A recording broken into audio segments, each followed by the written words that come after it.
Right.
Clear as the sky,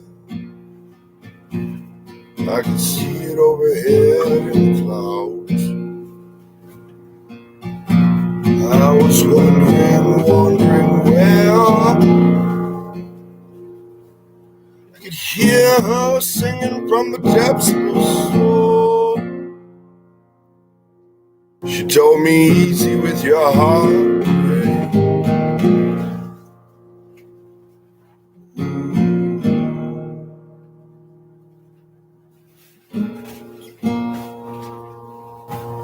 don't sink into the undertow.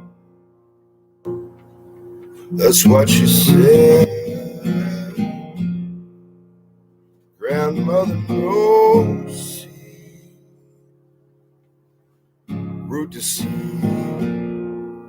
down ground is the only way.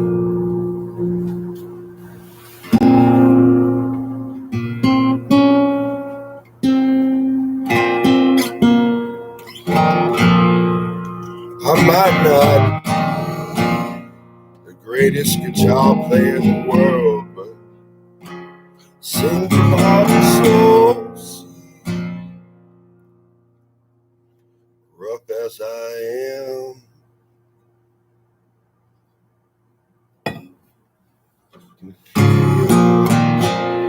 You on the breeze, easy on the way.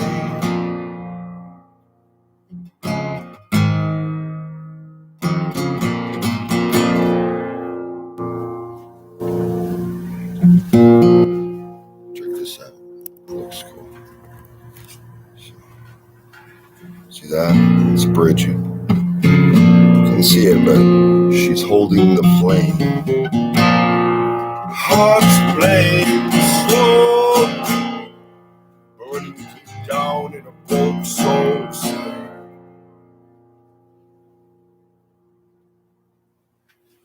Sure as the moon shines above, sure as the sun does shine, halo around her head, you know. Say shining with the light, flowers circle around your crown. Queen of the woodland, oh, queen of the woodland.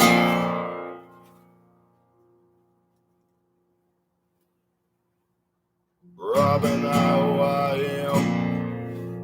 forevermore. Singing in the woodland forevermore. Sure as the robin knows fly.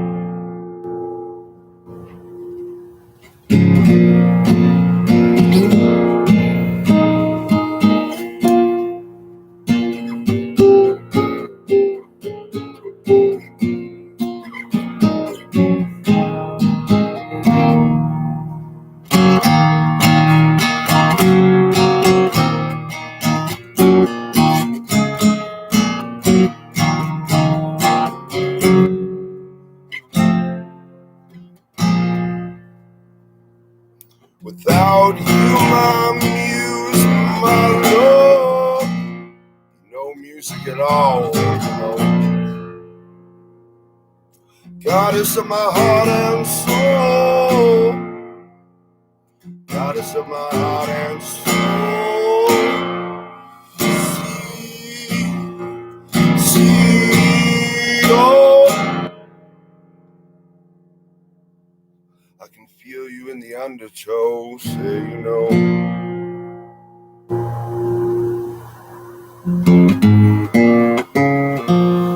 Close your eyes and sway to and fro, you know, you gotta go with the flow.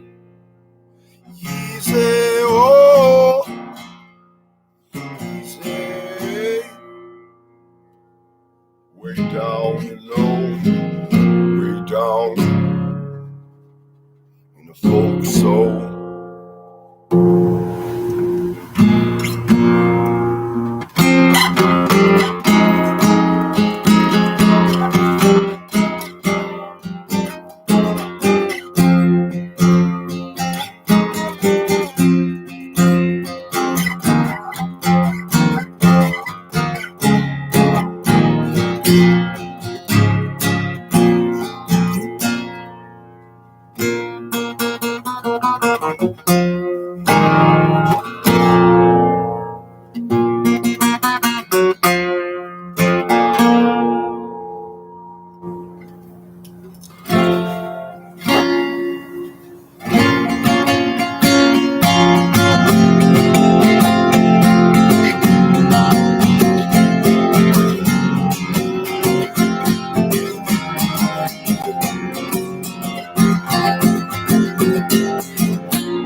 I can feel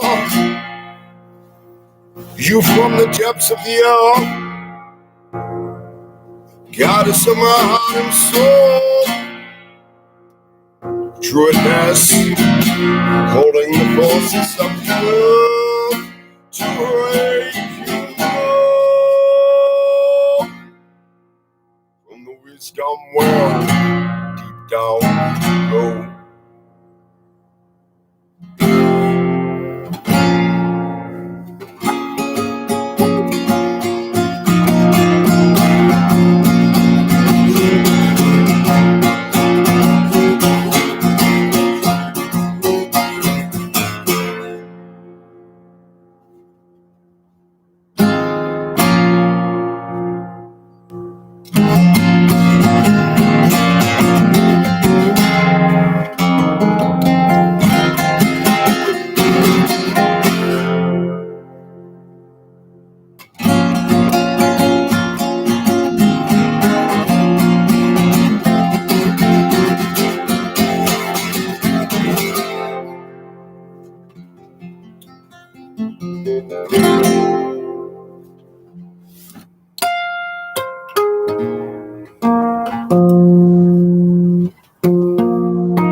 Wow, sounds good. The difference between these and the folk nylon that I had with the black strings, right? These are clear. These are higher tension rated. So more resonance and higher frequency.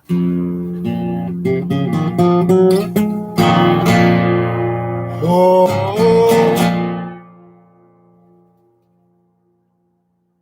Power, huh?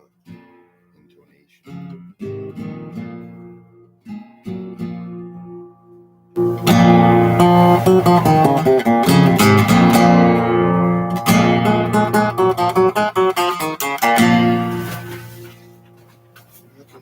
Feel you on the wind. Feel you from the depths of my heart and soul.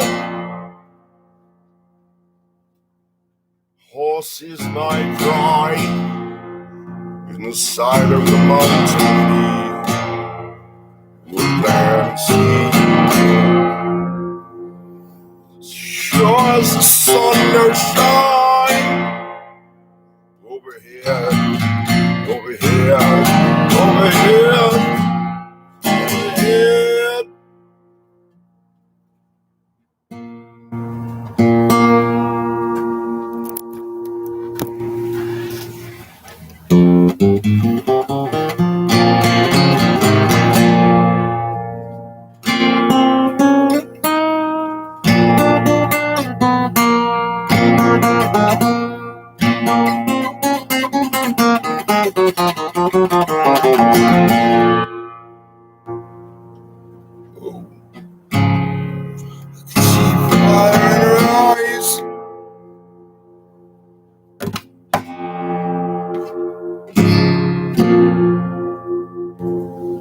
It's like a lightning flashing in your eyes.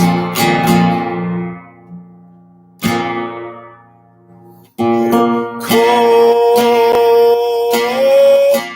down the mountainside.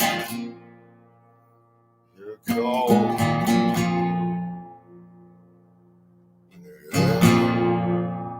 echoes from the depths of heart and soul. Like a deep cave, subconscious memory known. Full conscious, full soul. That's what I say. All conscious all the way. Not a lemming off the cliff or a zombie to the factory. No, say no.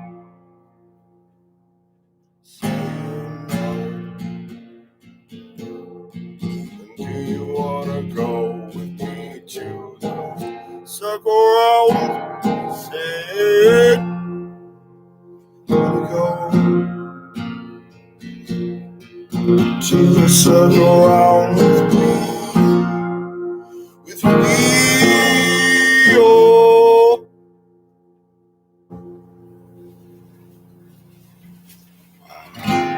Like it. Spent so long tuning, went through multiple tunings to get to this one. To the point of wearing myself out last night.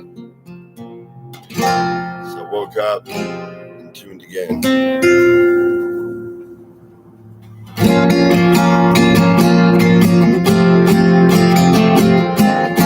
That's life.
feel it on the wind, 'cause the changes in the air, the undertow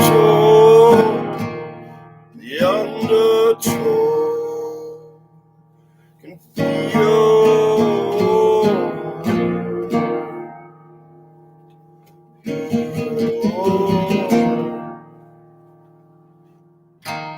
long away.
And I have a long reach.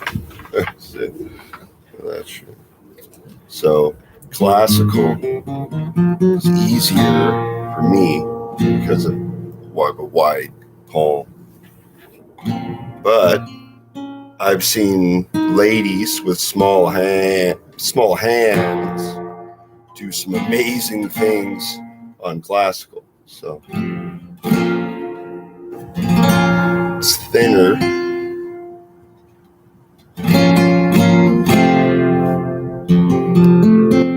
And good for dancing and vocal accompaniment. Right? Okay. Drink. Made some coffee. So.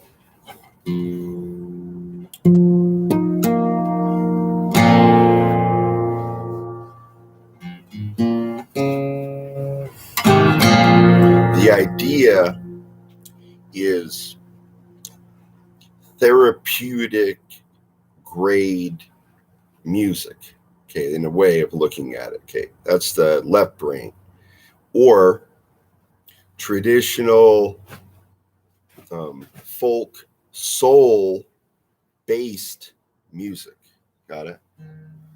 So that is not about how much money, that is about connection to community. Makes sense? Doesn't mean you don't make a living.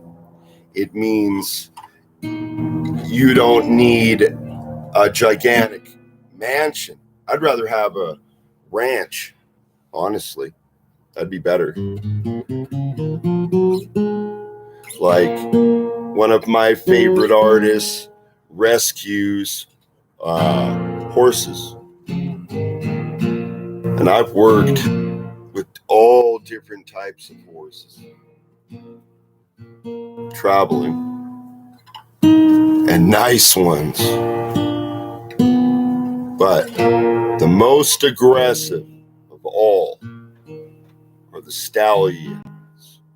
Stallions, they will fight.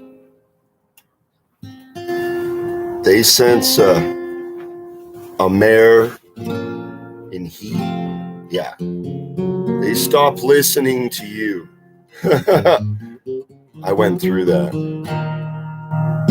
I took out a Frisian Percheron mix and was stallion, male horse. I didn't know there was a female in heat over in another paddock. And a paddock is just like a fenced in area, like a field where they keep horses. All right. So the stallion would be kept separate from all the geldings.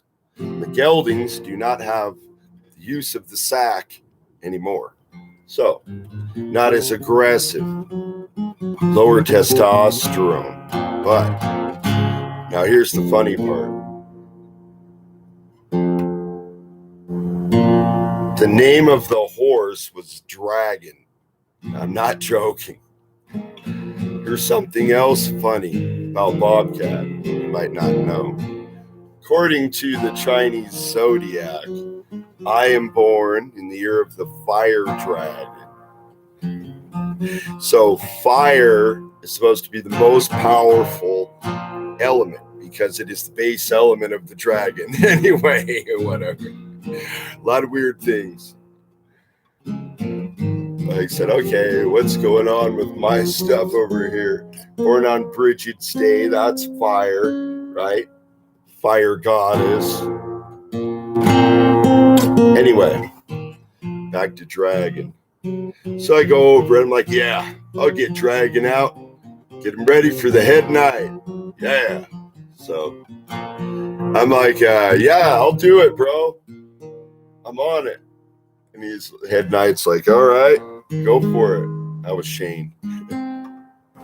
And I saw this smile on his face, like he's like, you think so? I'm like, yeah, I could do it. And I did. Got him out. Took him over to the hitch, tied him up, left him there for just a couple, I don't know, 20 seconds, 20, 30. Within, I don't know, a minute after that, he had dug a big hole like this deep, right, with his hoof. Because he's, you know, he can smell the mare over in the yonder passage, pasture B, the passage to the pasture. So I'm like, oh shit, he's freaking out, swinging his ass back and forth, just being pissed off and general. Big ass horse. So I'm like, all right, I'm in trouble. Dragon ain't liking it. I'm gonna have to put him away. So I'm like, screw it, just put him back. So I unhitch him, go to walk through, take him back down the trail, right toward the pasture where she was, not knowing. Okay. So he stops, and we were told not to wear steel toe anything because they step on it, they crush it, and cut your toes off and shit from the weight of the horse. So he's on me. He steps on my foot and he just looks at me like, screw you. I'm like, oh really? And then so I go, get off, and I push him with my shoulder. Nothing. He just looks at me. Second time, get off. Didn't work. Third time, everything I had. I told you, get off. Finally, he steps off my foot. And I'm like, oh, good. No damage. It was fortunate. Had the right shoes on. All right. So I take him over. He stops by the electrified fence where the mare is, the lady horse. He's looking at it. He's just like, and I'm like, no, Dragon. Walks up, shocks himself a couple times on the wire. He's still looking at it, thinking about it. Screw it. You know, if he really wanted to, you could just bust through that shit. Anyway. So, I proceed to try to take him back. At this point, he follows the mare, south down the trail and is taking me dirt surfing. Not at too high of a speed, but I am sliding on the path. So I'm like, oh shit, I'm in trouble. So finally I get him to stop again. And it's just a period of stopping and dirt surfing to go find her when she moves. So the head knight's brother shows up, and he's a pretty big dude, nice guy.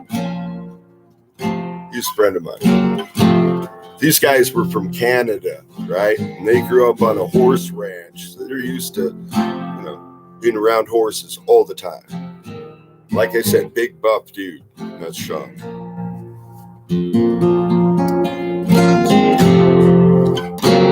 And I'm like, dude, will you help me put this horse away? He's like, hey, bro. He comes up, grabs it, looks at the horse. Horse sees him, knows him, calms down. I'd gotten him almost to the corner to turn to take him back into where he was, his little holding area. And I'm like, Sean, will you help me put him away? He's like, nope. You took him out. You got to put him away. I said, all right, that is life. And I did. Put him back up. Pretty cool. But that horse was like a very well-known bloodline. I think there were connections to the movie Lady Hawk and The Prince and Me with Martin Short or something. Anyway, that's what Shane said. So I was like, that's cool. That was a big horse. Now, Frisian has a long, angular face. Very beautiful horses, known for their hair.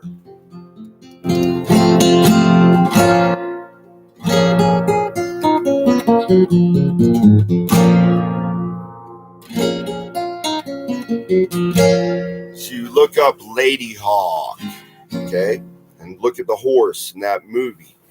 That horse is related to the horse I worked with.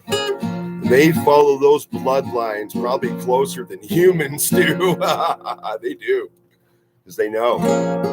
And I noticed that. I saw people like a gymnastics guy from Russia. And I'm like, kind of looks like me, but he was super angular. Like all his shit was just lean. And then I look, at that, at this. Okay? Right? And how lean men were, right? In general. Right? And I'm like, whoa. Now imagine testosterone is a lot higher, right? And all you do is focus on survival. Your physical capability would be like, whoa, yeah.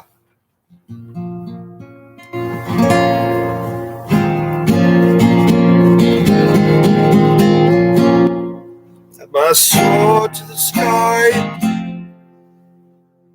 See you coming on the cloud. Clouds parting, all I see is light shining down. Say,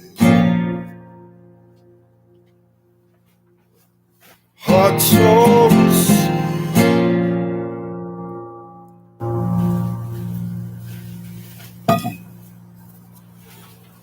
Do you see or do you feel? I don't know. Just say, don't tell me what you think or what you know. Can you tell me what you feel? I said I feel what's real. 100% love and truth all the way. Cauldron round the set. Hold on the way. Easy. A silence hushed over him.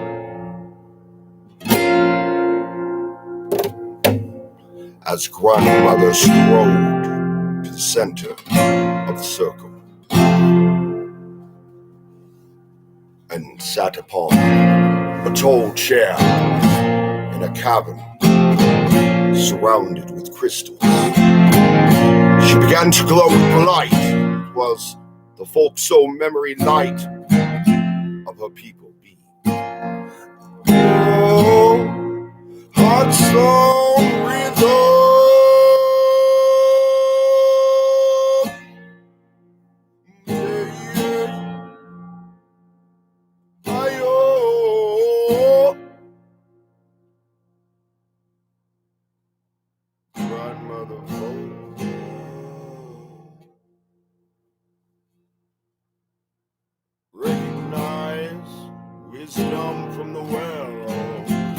by the wayside. See you down, said, you know, singing from the depths of heart and soul, heart and soul.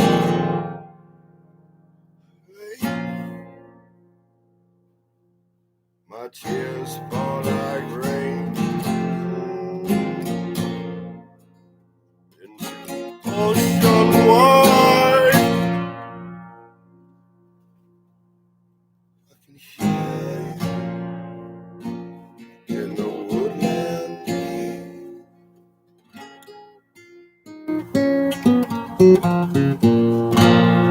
Wise ones look around, oh,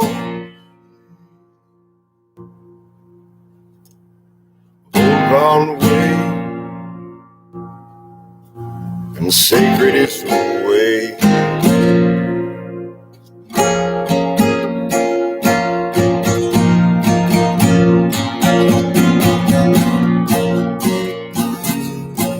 I went to the cottage in the middle of the woodland. Be a wise woman there, guarding the fire, the cold truck road. Thing of our folks, so say, folks, no memory, remedy. Hear it on the wind, hear it on the wind, say, you know.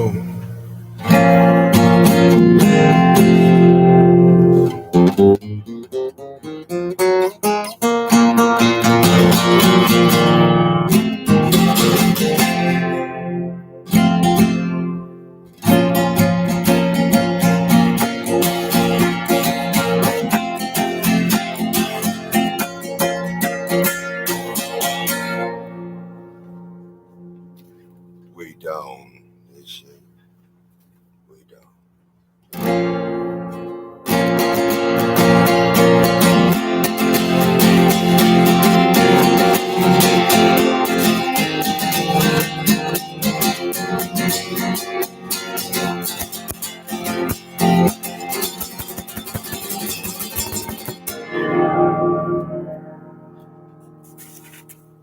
Different pick.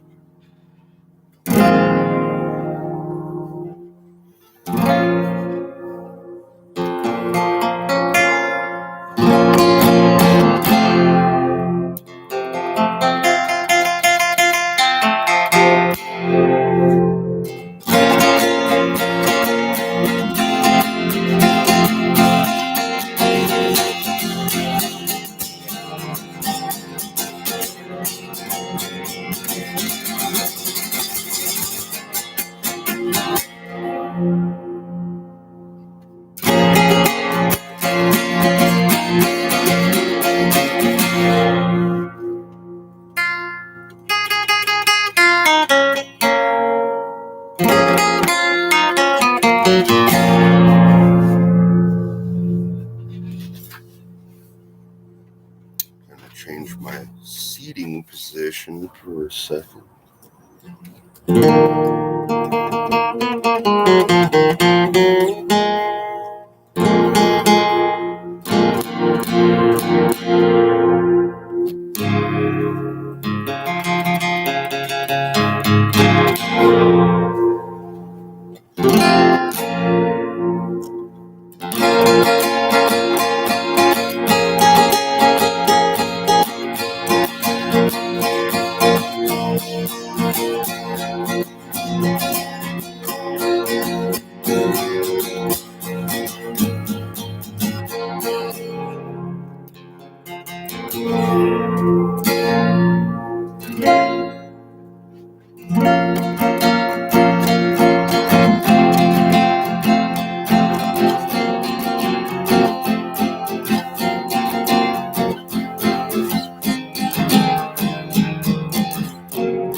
Right.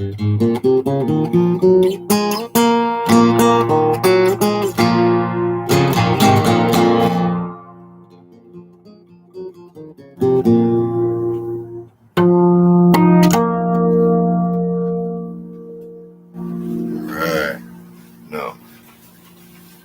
Amazing. All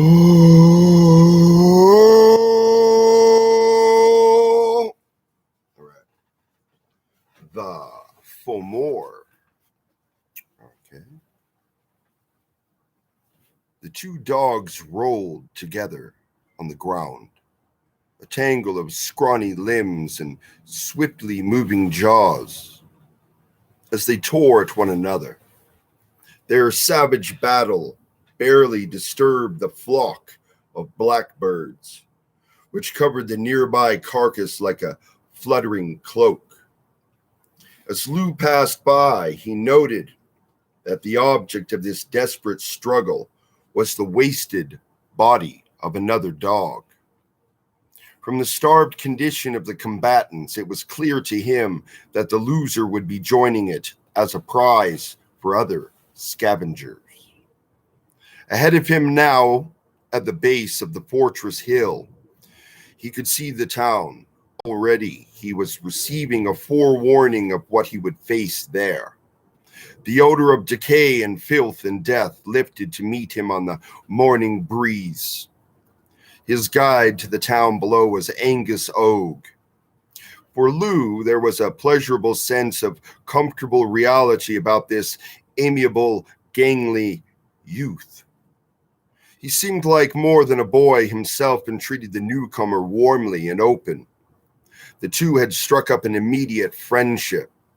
It was something Lou had missed since losing his island home. He'd begun to doubt that his idea of reality even existed anymore. But as Angus guided him through the town, as Nuada promised, he found another reality he didn't want. Should I raise my chair? I probably should, huh? Shall I do it? I will. Okay. This is like an old school office chair. See, I can sit high. It'll be easy. Won't fall, right? Way up high now. Find my place. There I am. Oh. Okay. All right.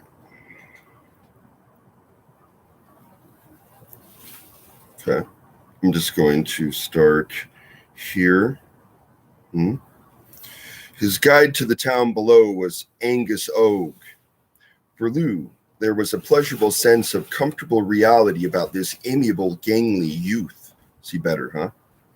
He seemed little more than a boy himself and treated the newcomer warmly and open. The two had struck up an immediate friendship. It was something Lou had missed since losing his island home. He'd begun to doubt that his idea of reality even existed anymore. But as Angus guided him through the town, as Nuada had promised, he found another reality he didn't want. The place was a horror of a pit of human misery, which sickened Lou. As he and his companion walked in refuse choked the street, so trash everywhere. San Fran, allow you to poop on the street. Just kidding. Not really, though. It's true. I'm sorry. That was crass. All right. The starving seemed to be everywhere. Children stared up with empty eyes. He's talking probably about the famine. Relatable anyway. You know what I mean? With empty eyes from behind swollen stomachs. Old men and women sprawled helpless in doorways and corners. 5 Points area, New York. Spotted with festering sores, he saw them too weak even to crawl from the stagnant muck or sweep away the swarming insects. He saw dying and dead In one spot, a mass grave filled with dried, broken ruins was being filled. Oh.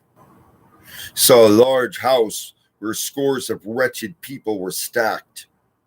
And through all of it, he heard the cawing of the blackbirds that soared overhead, and he smelled the incredible stench of a dying place. Yet it had been living once, a living place, a fine place, as in the fortress. Lou could see the remains of that. Most of the buildings in the town were well built,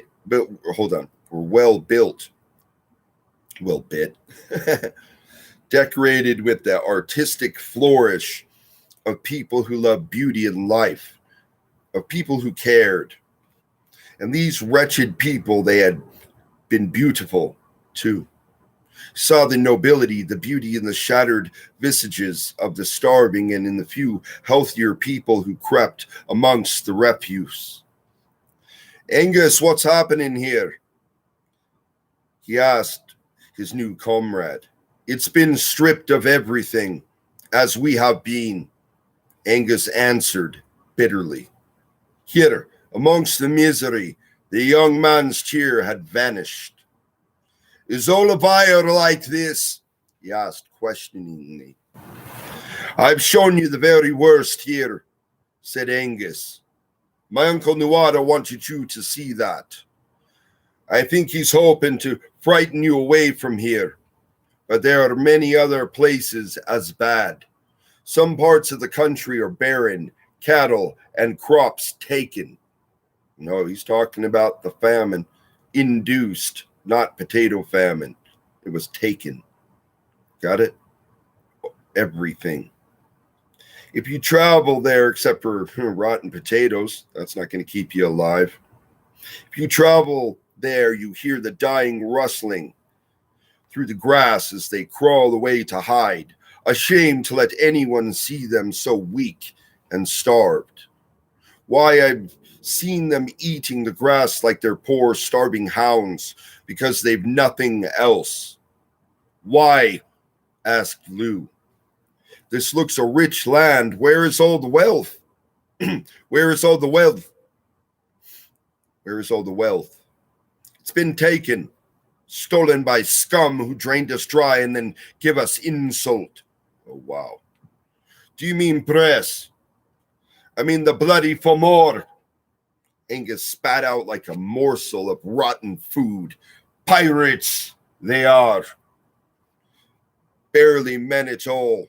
They are our masters. Though Bress has his part in it, right enough. What do you mean? Lou asked, a bit confused. Is Bress one of these Fomor? No, worse luck. Bress is one of us. Still, since he became High King, he's done nothing except to convince our people not to resist the Fomor. He's kept alive the fears. He's focused on fear versus love. Boom. That they'll destroy us. He's using that as a counterweight psychologically to control. Got it? Psyop. So we pay tribute, as they call it. I call it slavery myself. The Fomor take what they want, and Bress sits on the hill with his protected company and watches. They don't bother me. Hold on. They don't bother him. Oh no. The Fomor and he need each other to keep us in control. Ooh.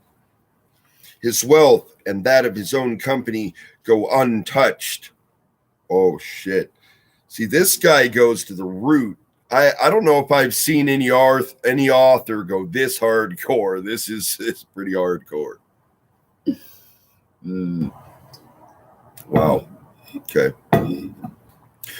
For all his saying, he's looking to our good. He cares nothing for the rest of us. Many of the court have abandoned him, but the fearful and the ones wanting his power, and the ones who feel bound to him by their oaths of loyalty, stay on. What about Nuada? Lou asked. Nuada only goes there for a place to drink his ale and dream. Angus said, sadly. He's given up. What about the rest of you? Lou asked. Why do you let this happen?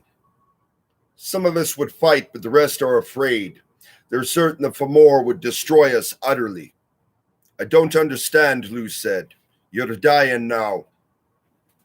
What are these Fomor that could make the horror? I've seen a better choice. As they came round a corner, Lou collided with someone coming the other way. He looked up and then recoiled at what he saw. The face he looked into was a nightmare one.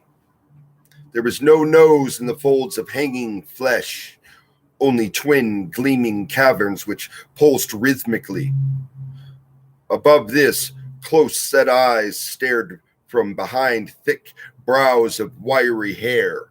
Below, a mouth sagged, the drooping lid revealing broken teeth. This thing shoved Lou aside as it brushed past, following by 5 others. Lou watched them pass, fighting back the urge to run. For things like them had people the strange tales he'd heard the warriors tell. Had people, okay, that's how he said it. They were the fears of childhood crawling out from the shadowed passages of the mind. All were malformed in grotesque ways, twisted like wind-tormented trees, knobbed or bent. Though powerful in build, many lacked limbs or portions of them. An arm was missing here, a foot there. Some hands were replaced by odd, wing-like stubs or claws. But the faces were the worst, as if created by a sculptor whose hand had created human likenesses and then, impelled by some perversity, twisted and mauled them into mad caricature. I'll take a drink.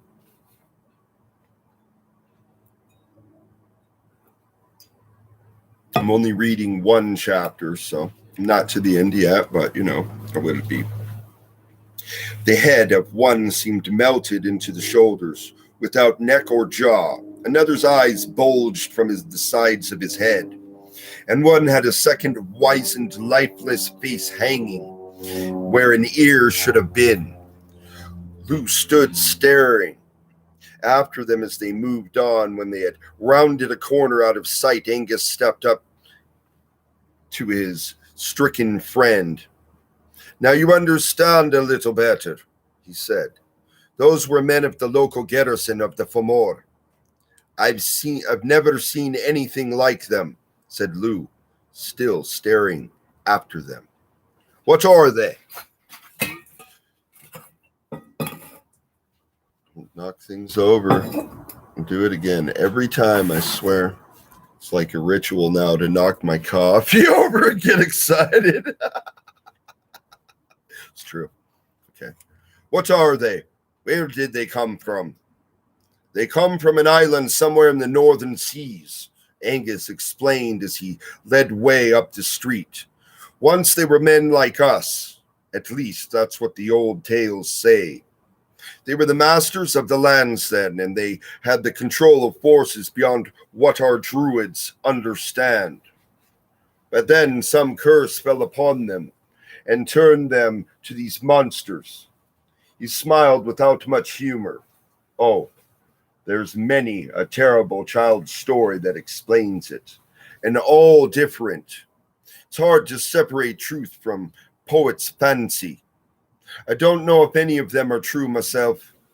It all happened hundreds of years ago, long before our history began.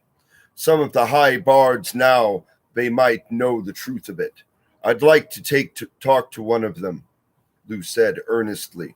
I'd like to talk to one of them. Well, not in Tara. You would be doing that. Angus told him darkly. All our high bards were killed or run out by Bress, like the rest of our finest druids and teachers. Whoa. He's talking about traitors. Whoa. He called them traitors. He was afraid that they'd keep up a spirit of rebellion against the Fomor. He laughed derisively. He told the rest of us it was meant to protect us. Lou wanted to know more, but his companions' explanations were interrupted by the scream of a woman somewhere behind him. Without hesitation, Lou turned and ran toward the sound. "Wait!" Angus called after him, but Lou went on. He had heard pain and terror in that scream. Someone was in desperate trouble. He rounded a corner and became immediately lost. He heard another scream and followed it, winding through alleys between the buildings, emerging on a broader avenue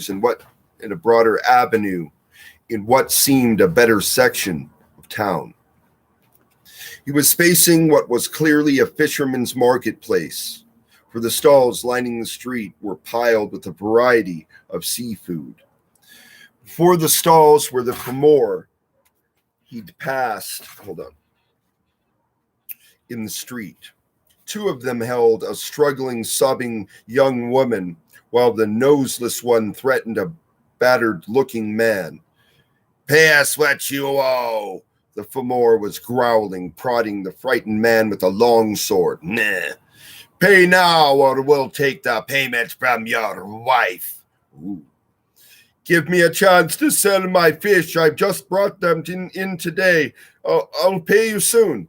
Please, don't harm my wife." "Don't beg us." The Fomor cuffed him with a casual brutalness, then hauled him close, shaking him. "Well, we'll take our payment now. These stinking fish are yours." He shoved the man away from him and turned toward the young woman, his loose mouth lifted in a rotting smile. "Let them alone," Lou cried out, striding up to them. The noseless one swung round, bringing his sword up as he snarled at the boy. "I don't know who you are, but clear off or I'll gut you like you were one of these fish yourself." There were six men bristling with weapons while Lou was unarmed and alone. But with momentum provided by him by his outrage, he didn't even pause to consider that. He grabbed the first object, a large, this is cool, a large fresh salmon, and swung it hard against the warrior's head. Whoosh! The heavy fish slapped him solidly across the air. The wet mass of flesh connected with a sharp crack. The noseless man's head snapped sideways. He toppled to the ground. Lou reached for another fish as a second Fomor lunged. His sword point went home, but the boy only smiled. The puzzled warrior looked down to see his weapon deeply embedded in a fat cod. This gave Lou time to kick him squarely in the groin. He went down too. But the other four Fomor were moving in. Lou spun about and tipped a large cart in front of them. It was filled with herring, which poured out onto the ground in an iridescent, slippery flood. The Fomor slid into them, crashing down onto the mass of the oily fish. One escaped the tangle, moving round the pile to come at Lou. The boy lifted a haddock to defend himself, parrying the attack with the swings of the long fish, wishing the thing had a crab's hard shell. The warrior drove him back against a stall, carving away great chunks of Lou's only defense at every stroke. Meanwhile, the noseless man was getting up. The other warriors were floundering out of the purple mass of fish, bruised and covered with grease, quite irritated and still well armed. Came to Lou suddenly that he was in trouble. "Help me! Get me a sword!" He called to the couple. "Please do something." He didn't consider it is an unreasonable request, but they only stood there huddled together fearfully. Then, somewhere in the distance, a dog began to bark. Another answered it, a third, a fourth, and suddenly the sound of barking dogs was rising all about them. Lou paid little mind to it at first, largely absorbed as he, was focused on keeping himself alive. But very quickly, he became aware that the Fomorians had paused to listen. The sound was growing, as if the dogs were all moving in their direction, converging on the spot. Lou didn't understand what was happening, but it seemed to be disturbing his adversaries a great deal. They first looked worried and then outright frightened, drawing together, ignoring Lou and the couple. Suddenly, from the alleys and streets around there burst great streams of dogs, largely gaunt mastiffs and massive wolfhounds hardened by starvation. Pooling in one snarling pack, astonished Lou wondered if the scent of the fish had brought them. He lifted his now limp and well-notched haddock defensively in case they should attack. But the animals paid no notice to him or the frightened couple. They swarmed about the clustered Fomorians, who crouched, weapons ready. The warriors were panicked. They swung about them wildly at the animals. But the lean animals were fast and experienced in fighting. Have a drink.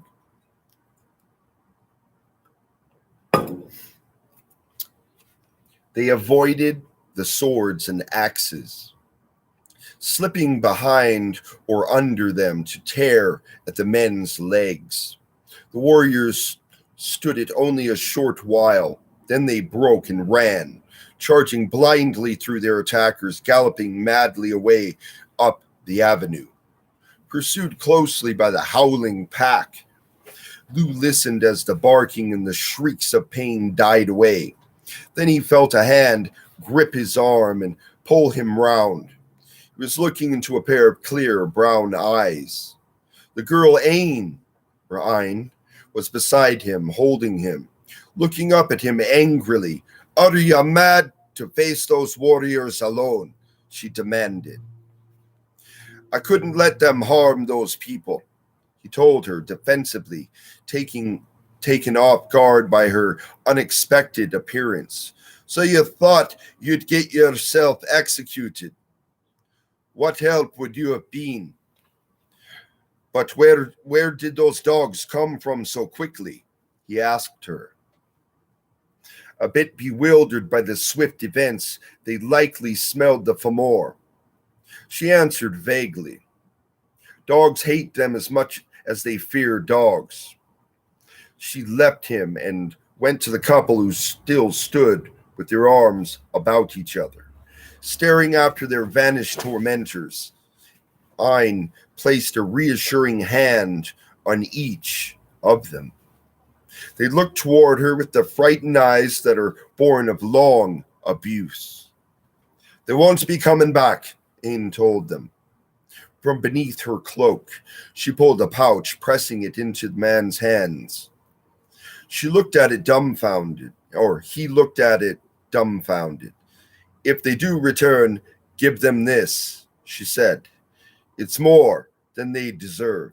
If they dare to bother you further, tell them the cousin of King Bress is watching over you." She spoke gently to them, but when she turned back to Lou, her voice was hard.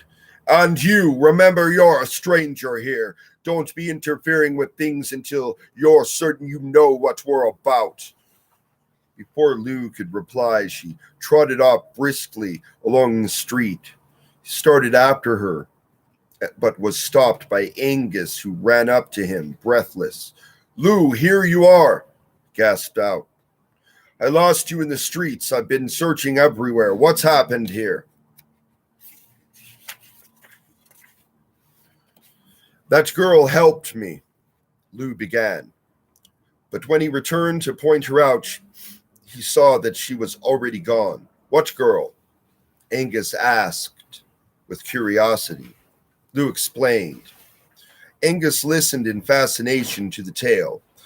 So she has a power over dogs, has she? He mused when Lou had finished. Few of the Danons have any magical skills so developed. He shook his head. But why did she use them to save you? What do you mean? Asked Lou. Why, she's one of the High King's circle, and a cousin to Bress besides. She came here from some dun far to the south, not long ago. But she's a heartless and arrogant woman, as any on that hill. Bress has taken quite a liking to her. He knows a spirit like his own. It's not likely she'd be rushing to save a poor stranger who had humiliated him. Lou understood what he meant. His own impression of the girl matched what his companion was saying. Hold on. Angus eyed him speculatively.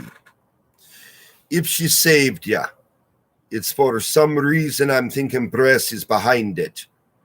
They want you alive, my friend.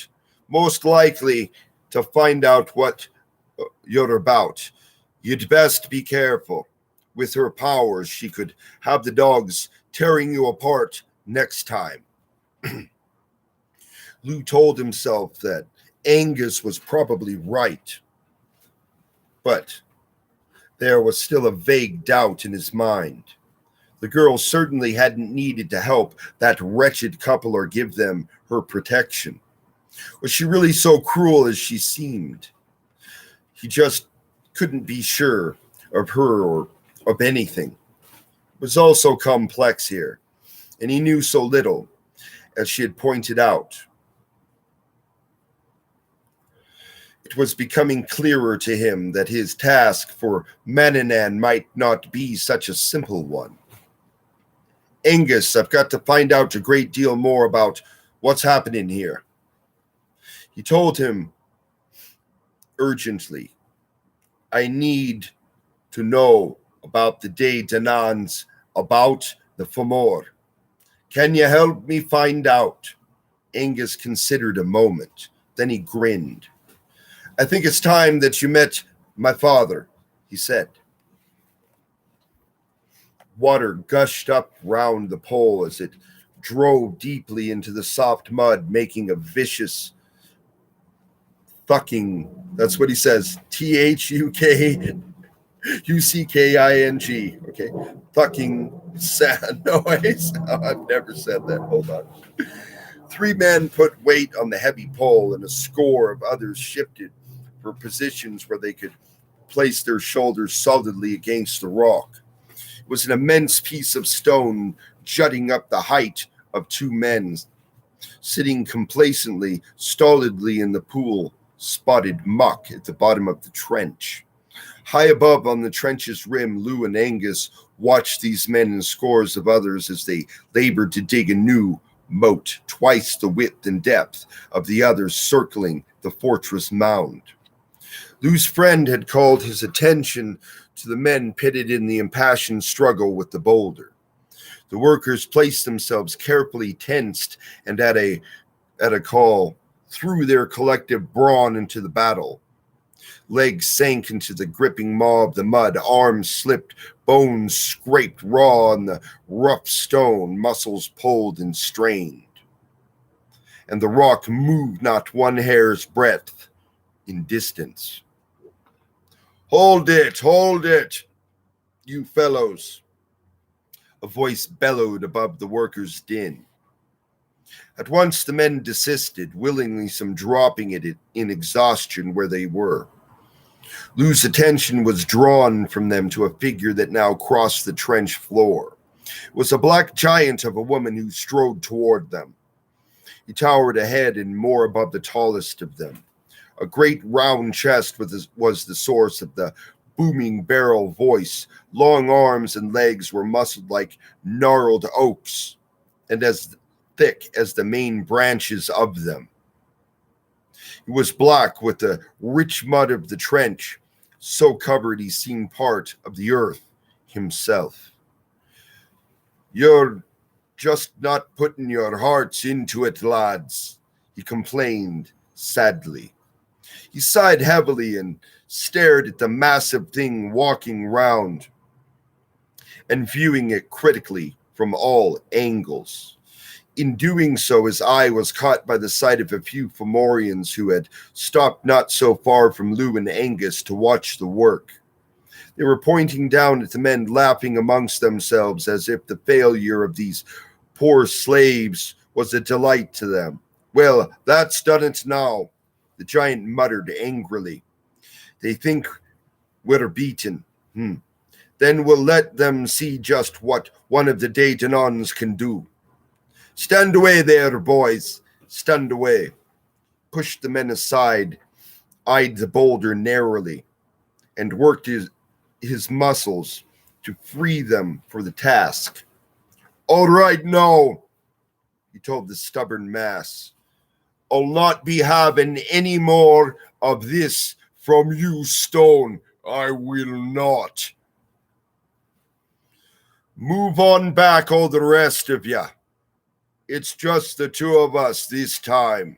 The man rubbed his hands together, stepped up to the boulder, dug his legs in deeply, setting his feet firmly into the places felt out in the clutching ooze, carefully positioning his shoulder against the rough stone.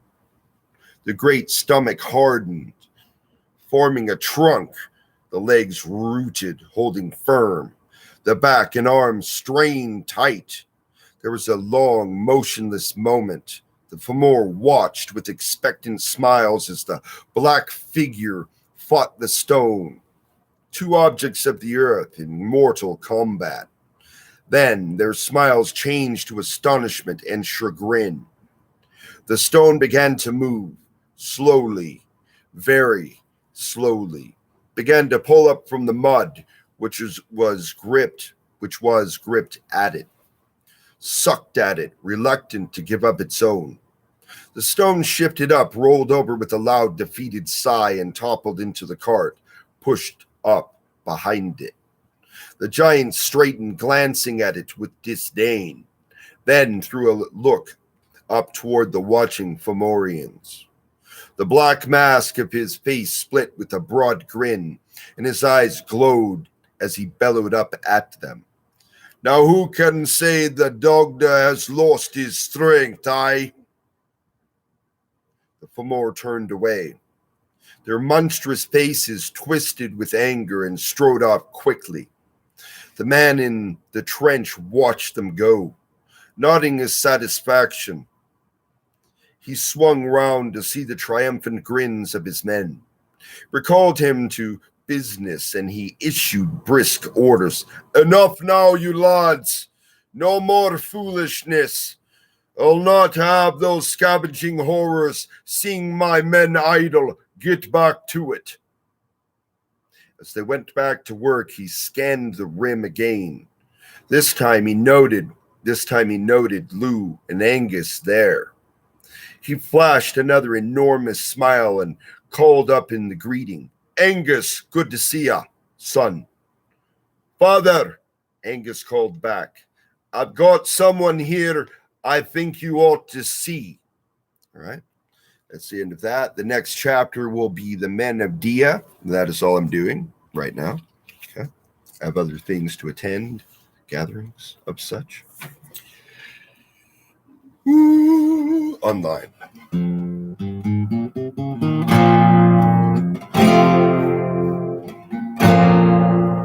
Love upon a fire. I will hold the flame down the stand with everything I got and everything I am.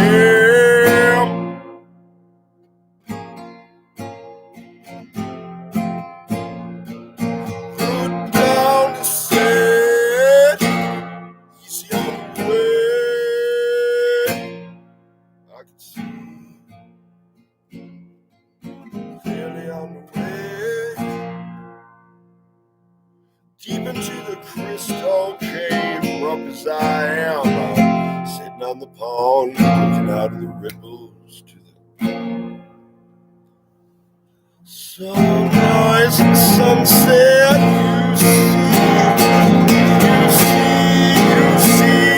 You say.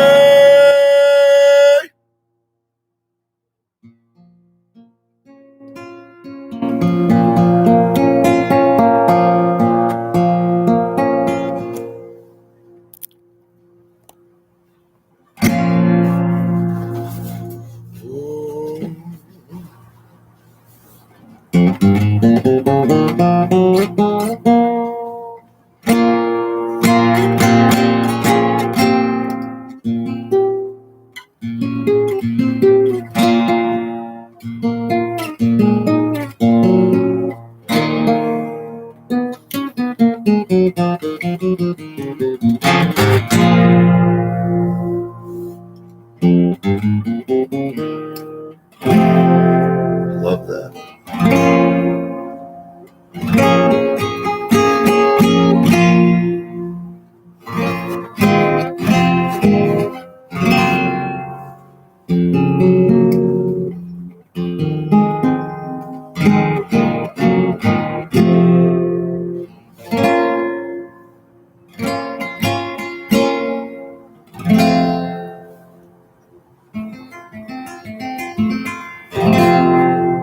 We close our eyes, we sway.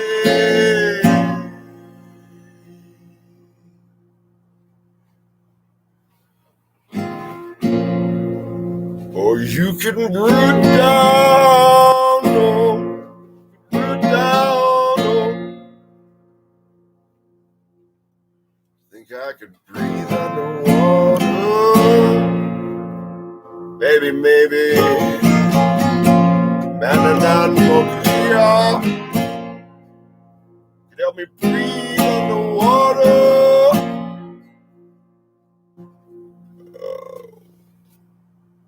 Grandfather on the wave, be walking on the bottom of the ocean.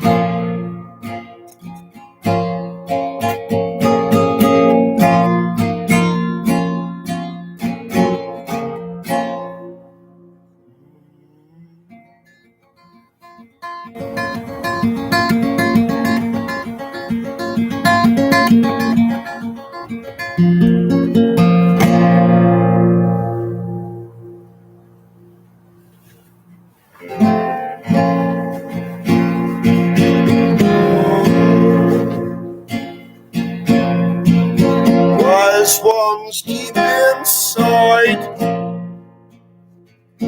hold the flame like an ember, folks so memory.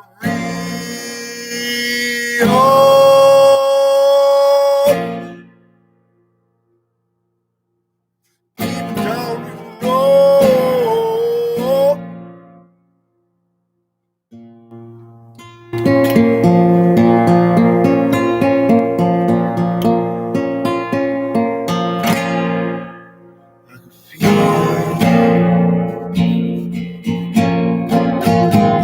On the wind, in the earth, I know.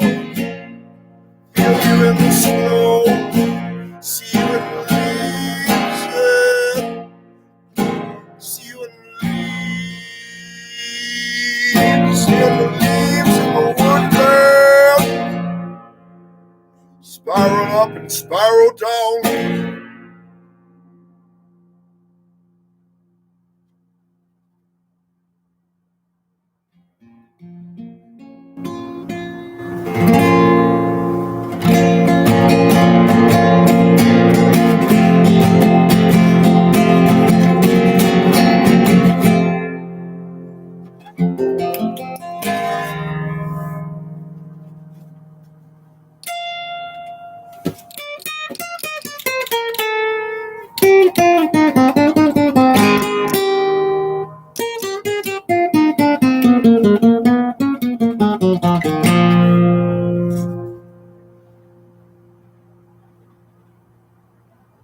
Do you feel wise ones in the stone and the wood? Feel you in the river, in the sea and the ocean wide. Captain White, Captain White, Captain White. Oh, way deep down, you know, you know.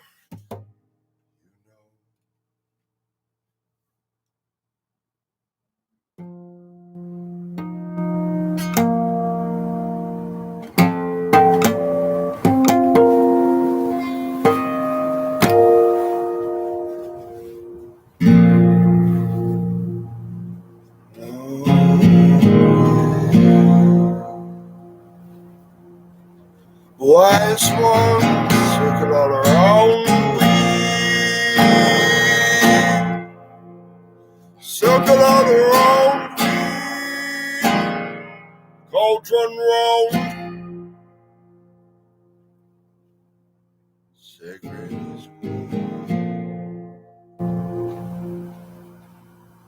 family, you know.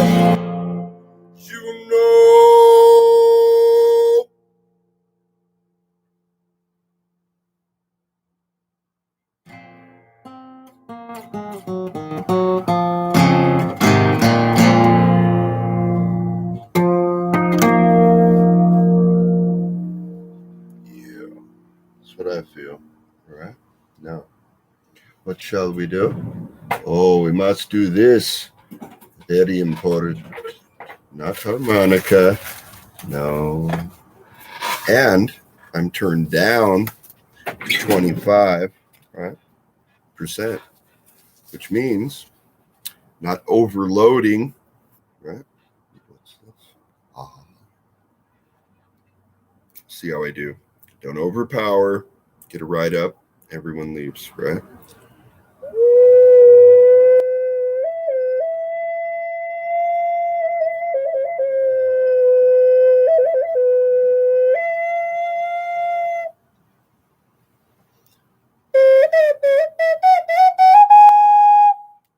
Again, releasing my hand after gripping my guitar, you know.